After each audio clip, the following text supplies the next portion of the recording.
Viewers, so আপনারা আশা করি আমার ভিডিওটি পড়তে দিবেন। আমি খুব কষ্ট করে এই ঘাসগুলো কাটতেছি এবং কাটবো। আমি এই দেখেন কাশি হাতে নিয়েছি, এখন আমি ঘাস কাটবো। তো আশা করি আমার ভিডিওটি আপনাদের কাছে ভালো লাগবে। ভিউয়ার্স, আসসালামু আলাইকুম, আশা করি সবাই ভালো আছেন। আলহামদুলিল্লাহ আমিও ভালো আছি। তো গাইস, আমি যাচ্ছি বন্ধে ঘাস কাটতে। এই দেখেন আমার হাতে আছে বস্তা এবং কাশি, আর একটা গামছাও নিয়েছি হাত মুখ পোছার জন্য গামলে। তো একটা বস্তা ঘাস আনবো। আর আমার গরু আছে, বর্তমানে আসিল তিনটে, এখন বর্তমানে আছে দুইটা। আর একটা দেখা বাছুর, ওইটারে আগামী কুরবানি ঈদে বিক্রি করব। এই কুরবানি ঈদে না, আবার আগামী কুরবানি ঈদে 2026-এ আল্লাহ ভরসা। যাই হোক, দেখা যাচ্ছে কি হয়। আর এই গরু বাছুরটার হচ্ছে 4 মাস। আর এই 4 মাস থেকে আমি তাকে একটু ঘাস খাওয়াইয়ে বড় করব, তালাবি দিব, দিয়ে ওটাকে বড় করে কুরবানিতে বিক্রি করব। আমি এখন হেঁটে হেঁটে বন্দে যাচ্ছি, বন্দের দিকে রওনা হয়ে গেলাম অলরেডি। ভিউয়ার্স, ওইবার চলে আসলাম আমি বন্দের কাছাকাছি। আমার যেতে বন্দে 2 বা 3 মিনিট লাগবে। আর এক নাগালেই আপনাদেরকে দেখাবো পুরো বনটি আমার ক্যামেরার স্ক্রিনে যতটুকু পারি। আমি ঘাস কেটে চলে যাব খুব শীঘ্রই, তাড়াতাড়ি দোকানে যতটুকু পারি দ্রুত কাটতে। 1 ঘন্টা লাগবে একটা বস্তা ভরতে। আর খুব তাড়াতাড়ি চলে যাব দোকানে, আমার দোকানেও কাজ আছে, সেইখানে কাজ করে আবার খুব তাড়াতাড়ি বাড়িতে ফিরতে হবে। বাড়িতেও একটু অল্প কাজ আছে। বাড়ির কাজ মানে মোবাইলে ভিডিও এডিট করতে হয়। আমার ইসলামিক চ্যানেল আছে, সেই চ্যানেলগুলোতে ওয়াজ আপলোড দিতে হয়, 2টা আছে চ্যানেল। আর দোকানে বসে তো মোবাইল চালাতে পারি না, তাই। সো একটু অপেক্ষা করেন, আমি খুব তাড়াতাড়ি আপনাদেরকে বন্ধে গিয়ে ঘাস কাটার ভিডিওটি পুরোপুরি দেখাচ্ছি। গো। আসসালামু আলাইকুম প্রিয় ভিউয়ার্স, এই হলো আমাদের দক্ষিণদ্বারের বন্দের সোনালী ফসল। এই দেখেন অনেক সুন্দর পেকে গিয়েছে। আমি যতটুকু পারি আপনাদেরকে এই স্ক্রিনে দেখাচ্ছি। দেখেন অনেক সুন্দর ফলেছে সোনালী ফসল। প্রকৃতির ছোঁয়া পেয়ে আমার এই ভিডিওটি চলে যাক ফরিতে, ইনশাল্লাহ ফরিতে যাবে। আর আপনারা যারা আছেন আমার প্রিয় ভাইয়েরা, তারা একটা একটা করে শেয়ার দিয়ে আমার এই ভিডিওটি ফরিতে নিয়ে যাবেন ফেসবুক থেকে দেখে থাকলে।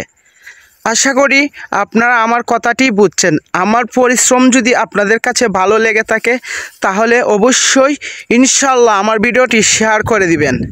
আমি আপনাদের ছোট্ট ভাই, আর এই ছোট্ট ভাই মনে করে আমার ভিডিওটি আপনারা শেয়ার করে দিবেন। ধন্যবাদ। আশা করি আমার কথাগুলা আপনারা বুঝেছেন। তো ভিউয়ার্স, আপনারা তখন দেখতে পাচ্ছিলেন আমি কীভাবে বাড়ি থেকে আসছি এবং বন্দে এসে তোমাদেরকে চারদিকটা হাওরের ঘুরে দেখাচ্ছি।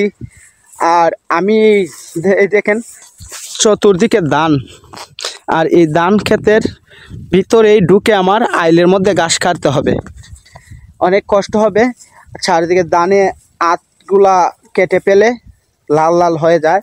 আত যদি ফুল হাতার শার্ট না নিই, দেখেন ফুল হাতার শার্ট আনছি। আর খুব দ্রুতই আমাকে যেতে হবে বাড়িতে।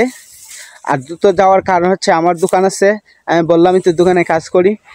তাড়াতাড়ি ঘাস কেটে আমি চলে যেতে হবে, দোকানেও যাওয়া লাগবে। আমার 1 ঘন্টার ভিতরে ঘাস কাটতে হবে। আমি তুকাইতেছি, ঘাস পাচ্ছি না। এই দেখেন অনেক খুঁজতেছি। আইলের মধ্যে ঘাস কম একবারে। আর ধান ক্ষেতের মধ্যে ঢুকে আইলের মধ্যে ঘাস কাটতে হবে, অনেক কষ্ট হয়। আর রোদও অনেক, এই রোদের মাঝে কাটলে বুঝেন তো ঘাম বেয়ে পড়ে। এই হলো এই আইলের মাঝে আমি এখন ঘাস কাটবো। এই পুরোটা আইল আমি মোটামুটি একটু ঘাস আছে, এই আইলের মাঝে ঘাস কাটবো। ওই দেখেন অনেক সুন্দর মোটামুটি ভালো ঘাস। ভিউয়ার্স, সো আপনারা আশা করি আমার ভিডিওটি পড়তে দিবেন। আমি খুব কষ্ট করে এই ঘাসগুলো কাটতেছি এবং কাটবো। আমি এই দেখেন কাশি হাতে নিয়েছি, এখন আমি ঘাস কাটবো। তো আশা করি আমার ভিডিওটি আপনাদের কাছে ভালো লাগবে। ভিউয়ার্স, আমার ঘাস কাটা শেষ। এই দেখেন বস্তা ভরে ফেলেছি। আর প্রচুর গরম, রোদ, মুখ গায়ে মিশিয়ে গান সাথে ফুসতাছি। আমি এত গরমের মধ্যে কি কেউ ঘাস কাটে? আমি ভুল সময় চলে আসছি। রোদে গরম, প্রচুর গরম, ধানের হেত হামাইয়ে কাটুনি যায় না, একবারে প্রচুর, একবারে গরম। এই দেখেন বস্তা ভরে ফেলছি। যাই হোক, যতটুকু ভরছি আমি আর ওখানে আর কাটতাম না, আমার সময়ের বাইরে চলে যাবে। এখন বাজে 11:30। রোদের মধ্যে আর কাটতে মন চাইতেছে না, সময়ের বাইরে চলে যাচ্ছে। না হলে আমি দোকানে গিয়ে কাজ করতে পারবো না, টাইম চলে যাবে। তার জন্য আমি চলে যাচ্ছি। সো আমি গিয়ে আপনাদেরকে আমার বাছুরটা, যে দেহা বাছুর, ওইটাও আপনাদেরকে দেখাবো। আর এইটাকে আমি ঘাস নিয়ে হাওয়াইয়ে বড় করব। আর যে গরু ঘাস খেয়ে বড় হবে, আমার দুইটা গরু আছে, এই দুইটাই আপনাদেরকে দেখাবো। চলো আমার সাথে, দেরি না করে ভিডিওটি দেখতে থাকেন, নাটা নিয়ে পুরো ভিডিওটি, অনেক মজা পাবেন। এই গরু হচ্ছে বাছুরের মা। এই দেখেন, ওইটা হচ্ছে বিদেশি গরুই। আর আমার ওইটা হচ্ছে এই গরুর বাছুর। ওইটা এটাই ঘাস খাইতেছে, আইনা দিছি, খাইতেছে। এটা তো বনও খায় না, কিছু খায় না, ঘাস ছাড়া কিছু বুঝে না, এমনি কাইটা আইনা দিয়ে খাওয়ানো লাগে। আজকের মতো এখানে ভিডিওটি শেষ দিয়ে দিচ্ছি, আবার দেখা হবে নেক্সট ভিডিওতে।